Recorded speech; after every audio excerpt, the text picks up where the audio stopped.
Today's daf we're going to be learning is Zevachim, Daf Lamed Aleph. Today's daf is dedicated in memory of Major Aryeh Ziring Zichrono Livracha, a dear family friend who served as a role model to so many children in our community and to soldiers that he served with and commanded. He was killed on Simchat Torah, October 7th, 2023, while fighting to defend our country. Yehi Zichro Baruch.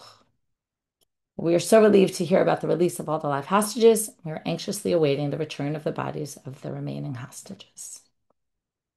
Okay, with that, we will get started. We're going to start from the third line of today's daf.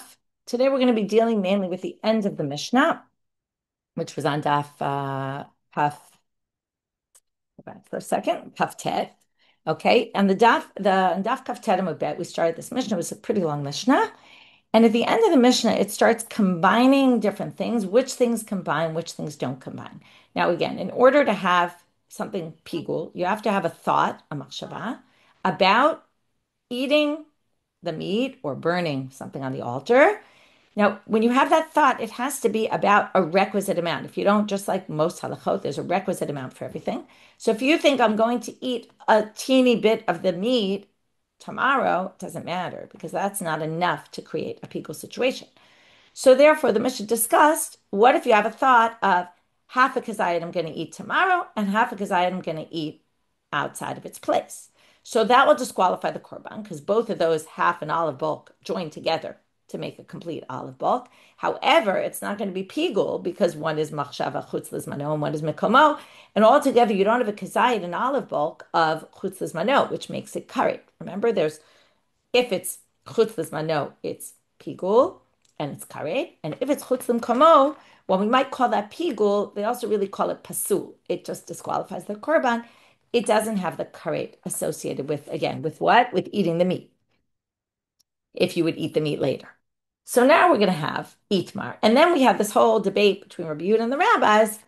What if, right, you start off with chutz limkomo? Is there a difference if you start with chutz limkomo or you start with chutz lizmano, right? According to Rabbi Yehuda, if you started with chutz lizmano, that already, because the other thing we have to know is if you have a joint, right? The other thing I want to jump the gun, one more thing to remind us of. If you join together, even if you have a full kazayit of chutz lizmano and a full kazayit of chutz limkomo, it's not necessarily going to be pigul that has karet, because even though there was a full kazayit of chutz lizmano, it was also disqualified for other reasons. If it's disqualified for other reasons, then it's not going to have karet. Disqualified, but it's not going to have karet associated with it. But then Rabbi Yehuda said, well, if you start with chutz lizmano and then go to chutz limkomo, you already created pigul, and it would be. So there was a machlok. Now we're going to go to sort of a combination of these two issues, okay? Itmar. So now there's a machloket about the following case. By the way, there's a study guide for today. I'll share it through part of the class, not for all of the class, but there's already a chart charting out this first machloket, but we don't really need it right now, so I'm not going to open it on the Zoom. Chatzi zayich chutz lizmano, chatzi zayich chutz limkomo, v'chatzi zayich chutz lizmano. So now you have a weird situation. You have a half a zayit of zmano and a half a zayit of makomo. That's the first stage, okay? Which means that at this point, these two combine, because we said you can join achila, and you can join chutz zmano and chutz limkomo. They join to have a full olive bulk right now of something prohibited. But it's makomo and zmano together. So this will be disqualified, but it won't be pigul that has karet with it because you only have a half an olive bulk of chutz lizmano. But then, so you started Zman time, which usually makes karet, but you didn't have a full shiur, then a full requisite amount. Then you went to chutz limkomo. Now you have a full requisite amount because that's a half an olive bulk and that's a half olive bulk. They combine. So again, this isn't you that you ate. If this is you thought about I'm going to eat a half an olive bulk tomorrow, and then you thought I'm going to eat a half an olive bulk outside its place. But then you have a third thought, and that third thought is, oh, I'm going to eat a half an olive bulk outside tomorrow. So now altogether, you actually have, now this is a bit of a weird thing. You have a full olive bulk of chutz lizmano, which would make you think this is karet. But and you only have half an olive bulk of mikomo, of outside its place. But what's the issue? You already combined the half an olive bulk of zman and makom to make a full olive bulk. So you can't really ignore that, or maybe you can. In other words, if we could ignore the mikomo, then you would have a classic case of pigul, because you have a full olive bulk of pigul chutz lizmano, right, outside the time. and only half an olive book of mikamo, that shouldn't mess things up because it's not a full requisite amount. The problem is the order. You went zman, makom, zman. So before you got the zman that kind of filled in the whole olive book, you already filled in the whole olive book with something that actually disqualified the korban. So maybe it's too late to consider chutz lizmano because you already, remember, once you already mess it up in some other way, okay, you already messed it up. So Rava says no. I'm a Rava v'yikatz ki ashen hapigul. You will wake up like it was sleeping, the pigul. Okay, what does that mean? First of all, why did they use that very strange language? Well, they're actually taking it from a pasuk in Tehillim. Okay, but what does it mean? It means that the pigul reawakens, kind of like we had in Mimbi Mino Choser V'Neor with the wine and the in Avodah Zarah. If you remember, it's a similar language. What it means here is the pigul that was chutz lizmano, because of the chutz l'komo, it kind of put it to sleep, meaning, oh, we now don't have a pigul that's karet, right? Because it combined with the chutz l'komo. But when this other chutz lizmano hafazayit comes along, it wakens up the sleeping other one, drops the chutz l'komo, puts it out of the way because it's really only half an olive bulk. And because we now have a full olive bulk of pigul chutz lizmano, this is going to be pigul with karet. That's what Rava says. Rav Hamnuna Amar Eruv Machshavot Havi. Rav Hamnuna says, what are you talking about? This is a classic case of Eruv Machshavot. What's Eruv Machshavot? We had that in the previous stuff, which is you already combined Chutz Lizmano and Chutz Limkomo, and you got to a full olive book together with both of them. So you can't just ignore that at this point. And it already is not going to be pigul that has karet associated with it. It already disqualified the korban. It's too late to change anything. So the fact that now you have another half an olive book can't combine to make it a karet situation. Okay, now each one is going to, this is why I charted them out. Each one's going to have a proof, and each one's going to have a reaction of the other. Why is that not a good proof? And in fact, they're both quoting the same Mishna in Taharot. Okay, the Mishna in Taharot, Perak Aleph, Mishnah Hey. They're each going to quote different parts of it. Okay. Taharot, remember, is all about Tumah and Tahara. It's not about pigul here, and it's about two things that combine. So it's going to be similar here. And what we're going to talk about, if you remember, in Tuma, the way it works is there's avatuma, which can be mitame things, right? Can be mitame food and vessels. I'm sorry, people, vessels, and food. And if an avatuma comes in contact, like a sheretz, for example, falls on a piece of food, because now we're only talking about food, so let's just take food. The food becomes a rishon. And a rishon, okay, so food that, let's say, came in contact with a sheretz is a rishon. If it comes in contact, that food, with another food, as long as the food is the measurement of a kibetza, it has to be not a kazayit. This requires a larger amount. It has to be the size of an egg in order to pass on impurity to something else. So a rishon can pass on impurity. If, let's say, that food touches another food, it can make it a sheni. Now, a sheni can touch another food and make it a shlishi, but only truma and kodshim. Okay, but right now we're going to talk about truma. And it just what we say is, since truma is kind of the end game, other than kodshim, but kodshim there's a fourth. But for truma, it's the end game. It says it disqualifies truma because if truma gets impure, it ruins it. So if it touches non-truma items like chulin, regular food that's in my house, it's not going to do anything to it. It doesn't pass on impurity. But if it touches truma, which has higher level sanctity, it will make the truma disqualified. Okay, so it's very important to know if something's a rishon or it's a sheni, because a rishon can make any kind of food impure, and a sheni can only make truma ruined, right? Can only disqualify truma. So let's read what this Mishnah says, and you'll see why I said all this. So I'm a Rava Minala. Where's my proof that we can reawaken that pigul and combine it with the other and ignore kind of what happened in the middle? Okay? So where do I get it from? Titnan, it says in this Mishnah in Talmud, Kivetza ochel rishon, ukebetza ochel sheni, shebilalan zebezeh. Okay, let's say you have a kibetza's worth of a rishon, and you have a kibetza's worth of a sheni. So each of those by themselves can be mitame something else. Now, the rishon again can only be mitame, can be mitame any food. The sheni can only be mitame truma. Okay, again, putting kodshim aside, but also sacrificial items. But let's just talk about truma right now, because that's what the Mishnah is going to talk about. Now, if you're bililan zebazeh, okay, so now each one, so the rishon can be matame. Okay, now if you combine them together, and now you have this chunk of food, right? You have two items of food that are now mixed up together. Okay, let's say they were both the same food item and now they're all mixed up. Rishon, okay? They're going to be treated as a Rishon because why? Well, because there is a kabetza of a Rishon in this combination.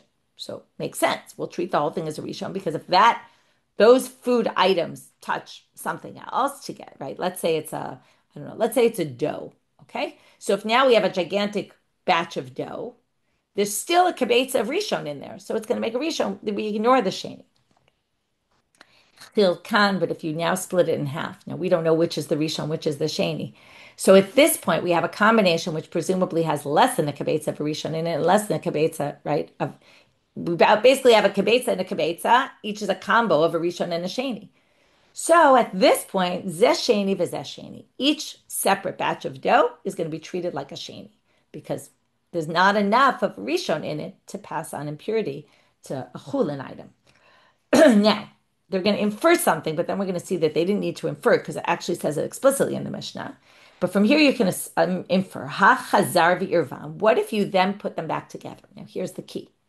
It lost its potency, so to speak, at some point, just like our case. We had a chetzi zayit zmano, chetzi zayit mekomo. It actually never had potency from the beginning because it never had a full kazayit, but it's going to be similar right now, according to Rava.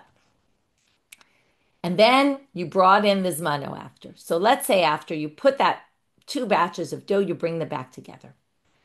Rishon Havi. We're going to assume that the Mishnah didn't say anything about this, although we're going to see the Mishnah does say something about it. But right now, they seem to be inferring it. I'm not really sure why they infer it, because then they say it says it explicitly. But if you remix that stuff together and ended up with one big batch of dough, even though there's definitely a kabetza of a Rishon in there, okay, or sorry, it has a Rishon in it, right? Because it has a Rishon of kabetza in it, Rishon Havi. It's going to go back to being a Rishon.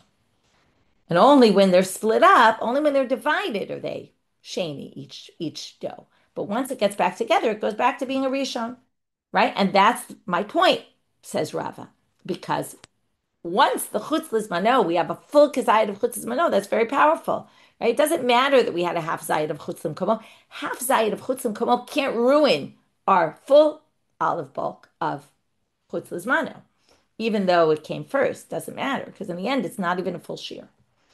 Okay, now, mimai. How do we really know this inference they made? Because it says it explicitly. Nafal zebatzmo v'zebatzmo. If each half dough falls by itself on kikar shel truma, I said we're going to talk about truma, on a loaf of truma, paslua, they'll ruin it.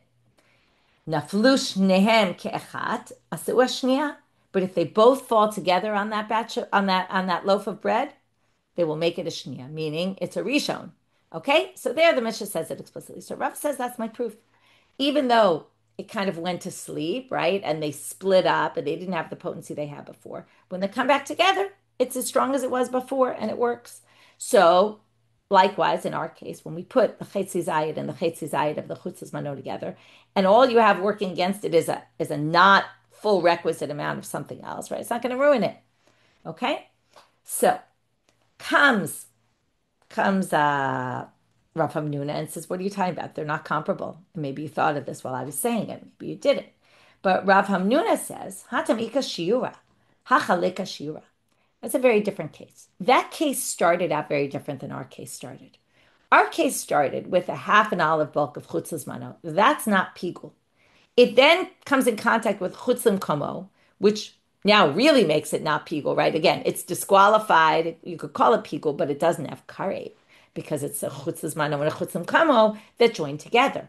Then later, we get another half an olive bulk. In others, again, there's no real olive bulks here, right? What is it? It's all, just so you don't get confused, because it sounds like I'm talking about eating a half an olive bulk. It's all a thought. The person had a thought, I'm going to eat a half an olive bulk tomorrow. Then a thought, I'm going to eat a half an olive bulk outside the place. And then I thought I'm going to eat a half an olive bulk outside tomorrow. So now there was never an Isser pigul to begin with that had karet. So that's not the same as our case where the Mishnah. The Mishnah in Tarot said what? You have a full rishon, right? A kibetza's worth of a rishon that can be mitame something. So of course, when we get this combination back, right, it's lost its potency at some point because it was split up and it didn't have a full kibetza. But when we put it back, it just goes back to what it originally was. But there is no originally pigul in our case. It wasn't originally pigul. So that's not a good comparison. That's Rav Hamnuna's response. Now comes Rav Hamnuna with his proof. I'm a Rav Hamnuna. Minami nala. Where do I get that the chutzim kamo already ruined the chutzlas mano and we're not going to combine them? The two chutzlas manos. Ditnan. It says in the Mishna, and this is earlier in the same Mishnah, ha'ochel shenitma ba'avatuma v'shenitma b'vladatuma. If you have two foods, okay, again, one is nitma ba'avatuma, it's a rishon, and one is nitma from a derivative of a tuma, so let's just call it a sheni, let's say. Mitztarfim zem zeh l'tamei b'kal shebishnehem. Now, in this case, you didn't have a full olive bulk, and that's why this is going to be a full kibetza. You didn't have an egg, the size of an egg. So this is going to be much better comparison according to Rav Hamnuna because this never had the potency from the beginning. So let's see what happens here. We start off, have a kibetza of each. Let's say each is half a kibetza. Then they join together. Okay, they get together. So now we have a full kibetza of food that can pass on impurity.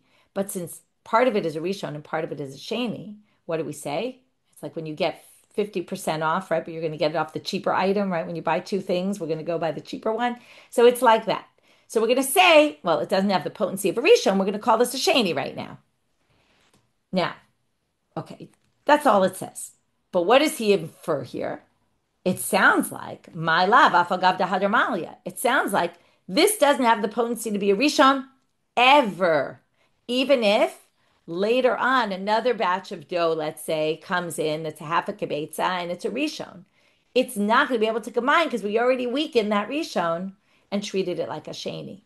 That's what he infers. Now, again, it's a big inference. It doesn't say that. And that's what the Gemara is going to say, that Rav is going to respond, Dilma dilo hadar. Maybe it wasn't talking about if it later got a half an olive bowl. Now, that would be a much better comparison because it started half a rishon, not half an olive bowl, half a pizza. Half an egg of rishon, half an egg of sheni, and then half an egg of rishon. But the problem is the Mishnah didn't exactly say that case, so therefore it's not a good enough proof because it really only talked about stage 1 and stage 2. It did talk about stage 3 if a rishon was then added. So it's not really a great proof in the end, and therefore each one has a proof, but each one's proof is somewhat rejected by the other side. Okay, now we're moving on, but really in a very similar vein. What we're going to do in this section, and I'll start to share my screen so you can see it in the chart, we have what we do, okay, we have a fact that's known, and then we have things that are not known, okay? So what we know is, okay, here's the first chart, by the way, from the other part, which had their opinion, the source, and then the rejection of the source. Now we're going to go to a case. What we have here is Bar Kapara has a ruling that basically we don't know yet what he rules about, and Rav Dimi, Rav and Rav Ashi are each going to have a different case that he rules this. But what he says is, and this you'll see why this is very similar to the previous, it's pigul, because ein chatzi zayid mo'il b'mkom kazayid. A chatzi zayid, a half an olive bowl, doesn't do anything when there's actually a kazayid of problematic stuff. Meaning, if there's a kazayid of zman, a full olive bowl of zman, of a thought about it, full kazayid of chutzlas mano, even if it's divided, and even if there's a chetzi chutzlim komo, right? That half a kazayit of chutzim komo doesn't ruin anything, okay? Meaning ruin. It's actually, okay, what does it mean doesn't ruin? It doesn't prevent it from becoming pigul, okay? It actually, okay, it's whatever. The ruin is a weird word to use here, but it basically, we ignore it, okay? Why do we ignore it? Because we have a full olive bulk of zman. Now, that's really what happened in our case. Again, according to Rava. According to Rava, the katz ki ashena pigul is basically saying the same thing as what Bar Kapara said. The question is, what case was Bar Kapara talking about? Our case that we have is zmano mekomo zman. Okay, we're going to see here that it's either makom zman zman, zman zman makom, or some third, a little bit variation. But these cases are different. Ours was zman makom zman, okay, where the zmans weren't together. So the first case we're going to have for Dimi is we start off with the half an olive bulk of makom. Then we move to zman, a half an olive bulk of zman, and then we have a machshava about a half an olive bulk of zman. Because the zmanim are juxtaposed, that's why Bar Kapara is going to say, in this case, for sure the half a zayid of makom is irrelevant, even though we started with it, and even though at stage two, okay, we're going to read this all inside in a minute. I just want to explain it outside. Even though at stage two, makom and zman joined, because we had half an olive bulk of that and half an olive bulk of that, they joined. But since the zman was in succession, one right after the other, those two are going to combine, and the half a zayid of makom we're going to ignore. That's version one. So kiata Rav Dimi Amar. When Rav Dimi came from Israel, he taught the Babylonians. He brought this tradition of bar kapara. That's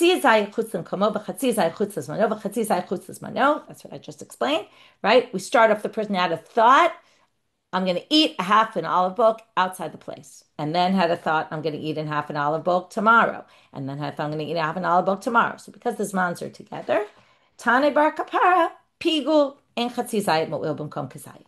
Okay, so again, in all three of these versions, bar kapara is going to say the same thing. It's just about what case. So in this case, that's what bar kapara said. This is pigul. There's karet associated with it because that half a zayit of makom doesn't get in the way when you have a thought about zman and a thought about zman. It's half an olive bulk that were one right after the other. Even though the makom came first, and even though theoretically the zman combined with it, we ignore it. Now, kiata Ravin Amar, when Ravin came, he said no. Chatzi zay chutz l'zmano, v'chatzi zay chutz l'zmano, v'chatzi zay chutz l'mkomo. It's only when the mikomo came at the very end. It's only when the two zmanim combined already. Okay, this is clearly against Rava, right? And that's all of them theoretically go against Rava because Rava said zman makom zman, right? Where the makom was in the middle and the zmanim weren't even together. But in this case, he says, forget that. You need zman to be first. You need to have a complete olive bulk of zman first. And then makom we can ignore. And even according to Rabbi Yehuda, right? Even if you say that when zman starts off like Rabbi Yehuda, the opposite. Even according to Tanakama, when they say zman and makom combine, even if makom came later, that's only if you have a full olive bulk of makom. This was a thought about eating a less than a kazayit of outside its place. So because the zman and zman already combined, makom is irrelevant. So that's according to Ravin on that Tani bar kapara pigul in chatzi zayit mu'il b'mkom kazayit. Okay, remember in the Mishna, if it was zman and zman, doesn't matter if it was an olive bulk of each or half an olive bulk and they combined, and then you had a full olive bulk of makom, that wouldn't be pigul because remember it's disqualified for some other reason. Again, that was the machloket Tanakama Rabbi Yehuda. But in this case, you don't have a full olive bulk of makom, so that for sure can't ruin anything. Rav Ashi matnehacha, he had a different version. Chatzi zay chutzlim b'zmano. Okay, so it starts out you have a half a olive bulk of outside the zman, and then you don't have three stages, you have two stages. In stage two, you have a thought about a kazayit, but that thought of a kazayit is split in two. You think, I'm going to eat a kazayit, half of it tomorrow, half of it outside of its place. So on that Tani bar kapara pigul in chatzi zayit mo'il b'mkom kazayit. Since your second one, even though your second one was split, and you talked about makom and zman at the same time, it's the zman that's going to connect with the zman, and the makom is going to be ignored here. Okay, so those are three different versions, which obviously they would disagree in other cases, right? Each one says that's the one that he said it's pigul, and we ignore the chatzi zayit, but in other cases, theoretically, right, they wouldn't necessarily agree with each other. Okay, what we're going to do from now until the end of the chapter, which is almost the end of the daf, is, and I could have organized this two different ways. Okay, I'll organize it maybe one way first, not the way I organized it on the sheet. But we're going to have a question of Rav Ashi, a question on Rava, and then some difficulty with the Mishna itself. But the common thread of all these three cases, and this is the way I organized it on the sheet, is that they're each relating to this line in the Mishna, which I'll read right now. Le'echol kechatzi zayit ulaktir kechatzi zayit kasher. She'ein achila v'aktara mitztarfin. This is the end of the Mishnah where it says, if you have a thought to eat a half an olive bulk and to burn a half an olive bulk, then, right, we had the chatzi zayit and the chatzi zayit of chutz l'zman or chutz l'mkomo, all that combined, but that was all about eating. If you have a thought of I'm going to eat half an olive bulk outside of its time, and I'm going to burn a half an olive bulk outside of its time, or either one outside of its place, it's completely kasher. This is not a disqualified korban at all. Because you can't combine eating and burning. That's the Mishnah. What are we going to do with this? Well, Abaye is going to derive, okay, we're going to have altogether three derivations, two by Abaye, one by the Gemara. And the derivation in each case is going to be used for something else. And it's going to be a different derivation in each case. Okay, so they're going to have three different derivations from this line. One is going to answer the question on Rav Ashi, one is going to answer the question on Rava, and one is going to bring a contradiction in the Mishnah. And then they're going to have a deliberation. Do you really infer this or not? Okay, so each time it's an inference from this line in the Mishnah. So by Rav Ashi, let's start. Rav Ashi asked the following question. I didn't put his question here because what I wanted to show you is so that you understand what's happening here, because otherwise it's very confusing. Each section of this Gemara is going to infer something else from this line and use it for whatever it's needed in that section. So here we start off with the question of Rav Ashi. So I'm slaughtering the animal, and while I'm slaughtering the animal, I have this thought that I'm going to eat a half a kazayit, and my mother is going to eat another half a kazayit. Okay, that's my thought. Can those two combine? Now, what's the question really? Batar machshav, what are the two sides of the coin of the question? Batar machshava azlinan diika shiura. Well, in the end, I had a thought about a full olive book. Okay, that sounds problematic. Oh, batar ochlin azlinan. What does it have to do with who's eating it? Has to be one my thought is that one person is going to eat a full requisite amount, right? Because in my thought, everyone was going to eat half a requisite amount, which each, again, this is all your thought. On the other hand, your thought is about a potential action. The action never has to happen for anything to happen, but it's about a potential action of eating. So maybe it has to be about a potential action of someone who would eat it, who would actually do something wrong. Now, if I half a gazayit outside the right time, I wouldn't get punished for that, right? That wouldn't be something wrong. So maybe a thought about me eating half a gazayit and someone else eating half a gazayit wouldn't be a problem. So does it go by the thought, and the thought is about a full requisite amount, or does it go by the people who are eating it, and we don't have a shiur, we don't have a full requisite amount. So Amar Abai, Tashma, here comes how we're going to derive it from that line. Okay, how are we going to derive it from this line? Because this line says, okay, they're going to say, Tashma, le'echol kechatzi zayit, u'la'aktir kechatzi zayit kasher, she'en achilav aktaram mitzdarfim. Okay, that's the line. If you have a thought to eat half a kazayit and to burn half a kazayit, they don't join. But what can you infer? Top of Amabet. Now, if I'm going to eat and I'm going to burn doesn't combine, but what might combine? To eat and eat that's similar to eating and burning. What does that mean? Okay, it's a little bit of a strange way of saying it. Well, eating and burning are two different things, but those don't combine. But maybe eating and eating that's like burning, meaning that they're two different kinds of eatings, because one is one person, one is the other person, they would combine. And then you have your answer. So what doesn't combine is, right, we're going with the extreme. Eating and burning, those two for sure don't combine. But something that's eating and eating that's a little more similar, kind of, that the eating is a little different because they're two different people, it sounds like that would combine, shma mina. And that's the answer to the question. The second one, we're going to see that after they infer, they're going to reject the inference. By Rava. Chishev le'echol kazayit b'yeter mechdei achila pras. Just 1 second. I skipped something, right? Wow, I just realized I skipped something. Sorry. Okay, let's stop for a minute. Right, I skipped the whole part about the dog. Okay. I didn't talk about the dog. Somehow I missed that. Right? Sorry, we have to go back. Amar Rabbi Yanai. I just skipped to the wrong part. Okay, we're going back for a minute. Apologies. And then we'll get back to the second question. So Amar Rabbi Yanai. I completely skipped that part. Chishev shechlu klavim lemachal pigul. If someone thinks I'm going to have dogs eat this tomorrow, okay, instead of humans. So now they say pigul. This is pigul. Why? Dichtiv ve'et Izevel yochlu ka'klavim bechelek Yisrael. It talks about Izevel's body, right, the wife of Achav, is going to be eaten by the dogs. So what do you see here? The verb eating goes along with dogs. So therefore, in halacha, when we have something about eating, dogs are going to be included. Rabbi Ami says you're going to get to a ridiculous conclusion from what you just said, because if that's the case, if you go by what the Tanakh uses for language of eating, then you're going to get to some preposterous thing, or at least he thinks it's preposterous. We'll see that Rabbi Yanai doesn't. But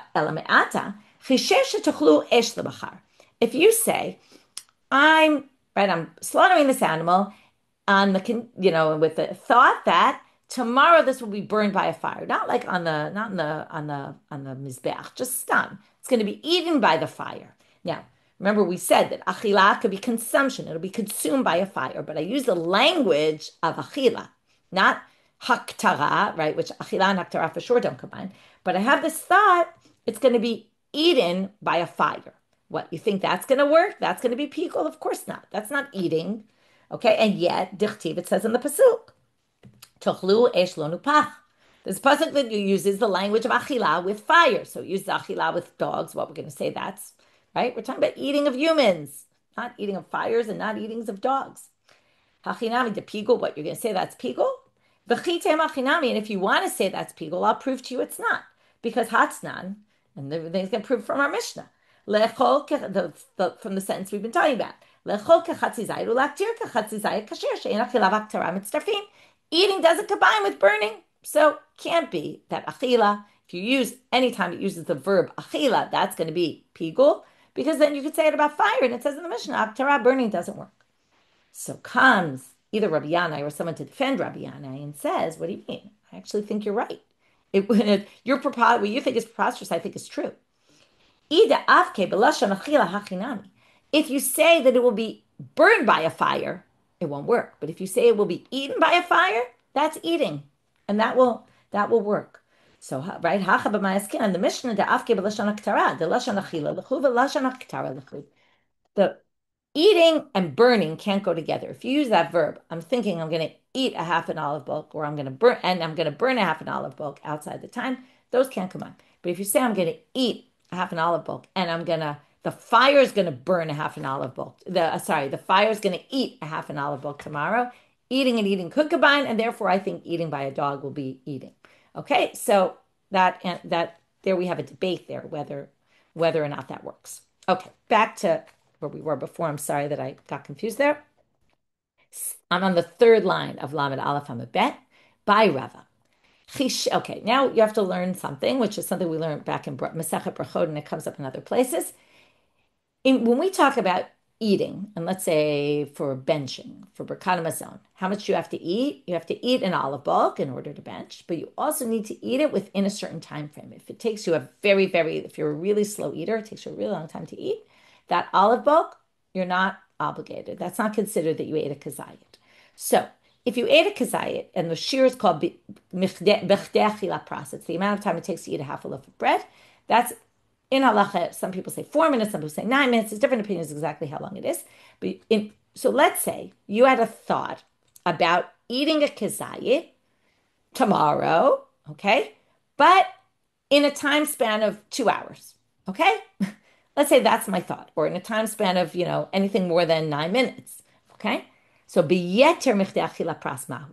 Now, what are the two sides of the question? You would think that's not eating a kazayit, right? It has to be, just like the kazayit has to be the requisite amount, has to be a kazayit within achila pras. But here they want to say, in the end, right, you're not actually eating it. You're just having a thought about eating it. So they say, la'achila gavoa medaminan lei, or la'achila hedyo medaminan lei. Okay, let's start with the second option. Second option is the more intuitive. It's like, since you're talking about a thought about a human eating it, so it should be according to the definition of how long it takes a human to eat a kazayit. So then you would say, you said I'm going to eat it tomorrow in a time span of half an hour, that won't be relevant. Right? That won't be problematic because that's not a requisite amount. Or do we say, since we're talking about anyway, things that are brought on the altar, and we're talking about a korban, a sacrifice, maybe it goes by a definition of la'achila kavoa medaminan lei, things that get consumed for God, for the altar. Now, if you burn parts of the animal on the altar, it takes a very long time for them to burn. Sometimes they could burn for a while. There's no achila pras. Okay, so maybe now, even though we're talking about eating the parts, still, since we're talking about the world of sacrifices, and since in the end you're not eating it, right? It's just a thought about eating it. Maybe it gets defined by the sacrificial world and how things burn on the altar, which is not bound by any time limit. So Amar Abaye Tashma. So again comes Abaye and he says, I'm going to derive this. Okay, I'll bring back up the sheet. I'm going to derive this from an inference from our line in the Mishnah. Why? Because what does it say here?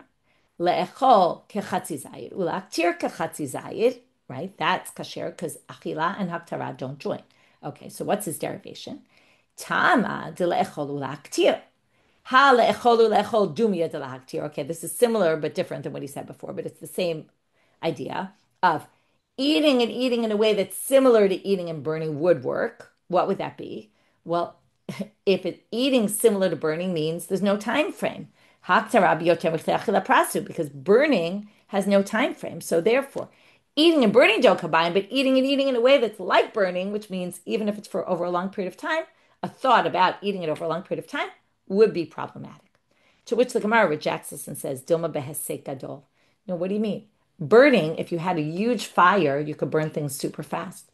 So maybe the lechol like burning would be like burning if it was a huge fire, and then it would be done within 9 minutes. So that's not really a good answer, and they reject the answer. Okay, last section till we finish the chapter before we get to the next Mishnah, and we'll only start the next Mishnah today because it'll end in the middle of our daf. So again, what did we do in this section? Okay, since we got interrupted because we had to go back to Rabbi Yanai, who had this whole thing with the eating of a dog. Is that considered eating? And the machloka between him and Rabbi Yami. Then we basically had this question of Rav Ashi about two people. Then we had the question about yoter miftech pras, and each time Abai derives it from a different derivation. Notice Abai is deriving different things from this line in the Mishnah. Now we're going to do something else. But also derivation from this line in the Mishnah. We're going to derive something and then say that contradicts the Mishnah itself. Why? Well, so now they derive the following. Tama delecholu laktir. It sounds like because it's to eat and to burn. But what can you derive from this? So only eating and burning don't combine. But if you say I'm going to eat something that normally gets burned, sounds like that would work. Okay, that's their derivation. That's his derivation. Now, as we know, that contradicts the Mishnah. Hakatani Reisha, what does it say in the beginning of the Mishnah? Le'echol et shedarko le'echol. Okay, right? To eat what normally is eaten. What do you derive from that? Et shedarko le'echol in she'en darko lo. Right? We learned this already. Remember, we learned this in Machloket, Rabbi Eliezer and the rabbis. It's only to eat something that's normally eaten or to burn something that's normally burned. But if you want to have a thought, I'm going to eat something that's normally burned or I'm going to burn something that's normally eaten, that's not. But it sounds like achila and haktara from this original line, this line we've been dealing with, achila and haktara don't combine, but achila and achila, like burning, meaning I'm going to eat something that's normally burned, will combine. So that seems to contradict. So for this, we're going to have two resolutions. I'm a Rabbi Yirmiyah. The first easy resolution is to just say, Hamani, Rabbi Eliezer, to Amar, mechashvim, achila adam, lachila mizbech, mechila mizbech, lachila adam. Remember Rabbi Eliezer? We quoted him in the next Mishnah, which we're going to quote right now, right? He says, Ditnan, okay, as it says in the Mishnah, Hashochet zevach lechol davar she'en darko le'echol, u'laktir davar she'en darko la'tir kasher.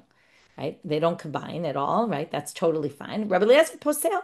Rabbi Eliezer says, if you have a thought to eat something that normally gets burned, or I'm going to burn it, right? Like you say, I'm going to eat the imurim, which get burned on the altar, tomorrow.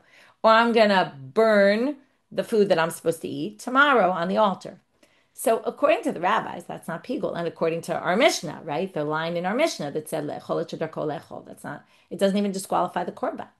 But according to Rabbi Eliezer, it does. So this contradiction is very easy to resolve according to Rabbi Yirmiyah. Just say that the line that says le'echol chedarko le'echol is the rabbis. And the derivation from, in other words, our line that says achila and haktara don't combine, right? Eating and burning don't combine. But eating like burning, meaning I have a thought I'm going to eat part after its time, and I have a thought I'm going to eat part of the imurim that get burned on the altar outside of its time will combine. And that's Rabbi Eliezer. So again, we had this before and we said it's a little bit strange to do that kind of thing, but yet there was an opinion that said you can say that part of the Mishnah is one opinion, part of the Mishnah is the other opinion. But Abaye prefers to explain our Mishnah according to the rabbis. So comes Abaye and says, Abaye Amar, afilu tema Rabbanan. Even if you say that this matches the rabbis, I'll explain it to you. Below tema, don't derive what you thought to derive. Don't derive ha le'echol v'le'echol davar she'en darko le'echol. Don't derive, oh, well, if you want to eat something that normally doesn't get eaten, if your thought is about eating something that normally doesn't get eaten, it would combine. No, that's not the derivation. What's the derivation? Ela ema ha le'echol v'le'echol davar shedarko le'echol. It's eating and burning don't combine. What does combine? Eating and eating items that are food and they're meant to be eaten. Okay? So he just changes the derivation. Now, the problem with this is what? Now, what they're really trying to say here, and you'll see, we're going to go in two different directions about this. This line is not only coming for itself to teach you its halacha, but is coming for a derivation. And that derivation, right now, even though we derive some other things, and it was Abaye himself who derived those other things, that I want to point that out. And there's Abaye now deriving something else from it, right? Either you could derive two people, right, commands, or you could derive your termichti achila pras would combine, right? Now, would work. So now he's going to say the following. What's your derivation here? Le'echol v'le'echol, something that normally is eaten. That would combine. Okay, but that doesn't make any sense that we would derive that because the Gemara asks, my kamashmalan, wait, what's that coming to teach you? If it's coming to teach you, we already learned that from the Mishna. In other words, you don't need a derivation to teach me that because that's written explicitly in the Mishna. We just read it a minute ago, right? So, if you're coming to teach me that you can combine two different thoughts that are each half a zayit, I'm going to eat half a zayit tomorrow outside its time, and I'm going to eat another half a zayit outside its time, and those two could combine. It's both about the meat that's normally eaten. You can learn it from the Reisha because it says earlier in the Mishnah, this is toward the end of the Mishnah, but it's before that line that we're talking about. Kechatzi zayit b'chutz, kechatzi zayit l'machar pasul. If you combine, what doesn't combine? Half a zayit outside and half a zayit tomorrow, because that's mano and makomo, right? It won't make a pigul. But chatzi zayit lemachar, if you did chatzi zayit machar and chatzi zayit machar, it would be pigul, right? And why? Because it's etchedar kol echol. So that's already, we would know that combines. Okay. Ila echol ulaktil. Now, if you want to say, fine, forget. You don't need this line that we've been talking about again, for its derivation. We need it for the halacha itself, right? In other words, why go so far as to say, well, what's the purpose of the derivation? Who said it's coming for the derivation? Maybe it's coming to teach you the simple pshat, which is what we thought when we read it, that eating and burning don't combine. Even that's a problem. Why? Because midukya dereisha shmamina, it's still unnecessary. That's unnecessary because you could derive it from the beginning of the Mishnah. Because what does the Mishnah say? Le'echol. Okay, I'm adding words here that don't say in the Mishnah, but I'm just that don't say in the Gemara, but I'm adding them because I want you to know what line they're deriving it from. Le'echol et shedarko le'echol. Remember, that's what it said. We just quoted it, right? It's to eat something that normally is eaten. So what do we understand from there? Le'echol davar shedarko le'echol in shein darko le'echol lo. Now, okay, that's the obvious derivation. If you have a thought, I'm going to eat something that, like the imurim, normally get burned. You're not gonna, right? That's not a problem. That's not pigul at all. It doesn't disqualify the korban. Now, here comes, now we can derive from there that le'echol u'laktir don't go together. Because hashtu ma le'echol v'le'echol davar she'en darko le'echol lo mitztaref. If two eatings don't join, because one is eating something, the meat that you eat, and one is to eat the imurim, the parts of the body that get burned on the altar, don't join. Of course, achila and aktara aren't going to combine. So we don't even need this line to teach us the simple reading of the line because you can derive it from a different line in the Mishnah. So now the Gemara is going to answer this by saying, no. Really? Okay, again, this is all to explain Abaye, who wants to explain this derivation or this line in the Mishnah, right? The lechol chatzizai laktir chatzizai kasher she'en achila b'aktara mitzdarfim. To explain, we tried to derive something that said, oh, this sounds like Rabbi Eliezer's opinion. He's going to say, no. I'm going to explain that this is the rabbi's opinion and that there's no derivation here. And it's really for the simple reading. But we just asked, it's not, right, if it's lechol laktir, we could derive that from this other line. No, you couldn't. Why? Lechol laktir itzrich. You would need it. Why? Salkadatach, meaning you might have thought, hatam, in the case of lechol davar sh'darko lechol, you couldn't derive lechol laktir. No. Why? Because Hu delav ki orche kamachashev. To say I'm going to eat something that normally gets burned, that's not its normal way. So that for sure won't combine with something that is its normal way. Aval hacha, but if you think about it, if I have a thought, I'm going to eat half a kazayit of the meat tomorrow, and I'm going to burn half an olive bulk of the imurim tomorrow, bahai ki orche. Each one is done in the proper way. So ema litztarif, maybe they would combine. Kamash malantet lo. That's why you needed both. Because le'echol davar that ain't darko le'echol, that's something that's not even ever done, right? I'm thinking a thought about something that can never happen. Like I don't anyway eat that part. But if I'm doing it in the right way, you actually might have thought that it would combine. It would combine, and that's why you need the Mishnah to tell you this doesn't combine. Okay, and that's what we're learning from that part, and that's why Abai says forget the inference. There is no inference here. Okay, of course, in the previous sections he inferred something else. That he goes with, but here he says there's no inference. That's not an inference. It's really just coming for the halacha itself, and the halacha is needed because you couldn't derive it from the other one for what we just proved. With that, Hadran alach kol Zevachim shekiblu damam, and now we're starting the third chapter. Homework for tomorrow, if anyone has time, is to skim over the first three chapters of Zevachim, okay? And I want you to look at, because we're going to start, we'll see more tomorrow, we're going to start sort of repeating things that we just talked about in the last section. And also I want you to see, like, in the scheme of things. If you don't have time, it's fine. We're going to talk about this maybe tomorrow, maybe throughout as we go through this chapter. There's some strange things in the order of the Mishnah, or maybe not. Okay, we're going to talk about it. But anyway, I want you to just start thinking about it. Okay, instead we're always stuck in the Gemara, like we learn a Mishnah and then we learn the Gemara, and then we learn a Mishnah, we learn the Gemara. We never look. We don't often look at the Mishnah as a continuum. And here there's some strange things going on in Zevachim, where the third chapter sounds like a lot of a repeat of the second chapter, which we kind of already saw, because Rabbi Eliezer, right? We talked about the rabbis and Rabbi Eliezer, and all of a sudden, why is this in the next Mishnah where it starts saying that? And then we have the contradiction between this and the Mishnah in the next chapter, and we tried to resolve. There's definitely, if you look back in perspective, you'll see some things. Anyway, we're just going to get very much started on the very beginning here. Anyone who's generally puzzled for doing avoda in the temple, anyone who's not a male kohen, okay, we're going to go through the list right now, who slaughter, their slaughtering is kshira. This is where slaughtering we see is kshira, okay? Din and Daf is going to be on this topic. It should go up hopefully today. I don't think it went up yet. And Daf Michelle Farber this week, one day a Daf at a time, is also on this. Okay. Shashchita kshira bezarim ubenashim ubavadim ubitmeim. So shchita, slaughtering, can be done by women, Canaanite slaves, by impure people, zarim, non-kohanim, women, Canaanite slaves, and even impure people.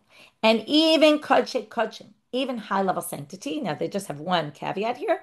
Okay, if you're impure, well, you have to make sure not to touch the animal, then you'll make the animal impure. Okay? But if you can slaughter it without actually coming in physical contact with the animal, remember also there were things holding the animal down, the tabaot. There was the beta tabaot in the mikdash. Lefichach, now here comes the key, and this is why it's here. Heim poslim b'machshava. As we talked about before, it's only going to be pigul if everything else was done the right way. So if any of these people are slaughtering, since their slaughtering is valid, therefore, if they have a pigul machshava, the korban could be pigul. Okay, because they are kosher. Okay, so yeah, Daf Michelle Farber is up. If I wasn't clear, Daf Michelle Farber is up. Din and Daf is not yet up. Okay, and with that, we finish our Daf. So what do we have today? We dealt a lot with these, what can combine, what can't combine. Okay, so we started with this machloket Rava and Rav Humnuna. Chatzi zayit zmano, mikomo zmano. Then we had three different versions of what Bar Kapara says there, about different orders where he said, oh, the chatzi zayit and mikomo doesn't ruin anything, and it could be pigul with karet. But what the order was a big debate. We went to Rabbi Yana, even though we went out of order, but about eating dogs, is that considered eating? He thought yes, Rabbi Yami thought no. He even thought eating by a fire, if you use the language of eating and eating combined. Rav Ashi, then we had a question about two people. We had a question of Rava about if it was a thought about a longer period of time. And we had the contradiction, the Mishnah, all of them dealing with derivations from that line about Achil and Haktarah not joining.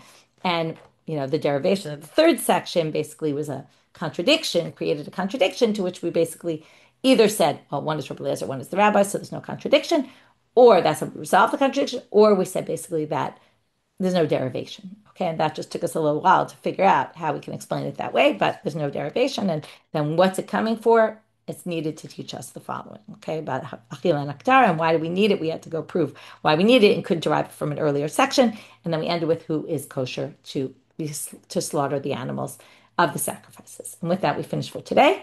And we'll get back to this Mishnah tomorrow. Wishing everyone a good day. Shavua Tov, Choref Tov, as they say in Hebrew.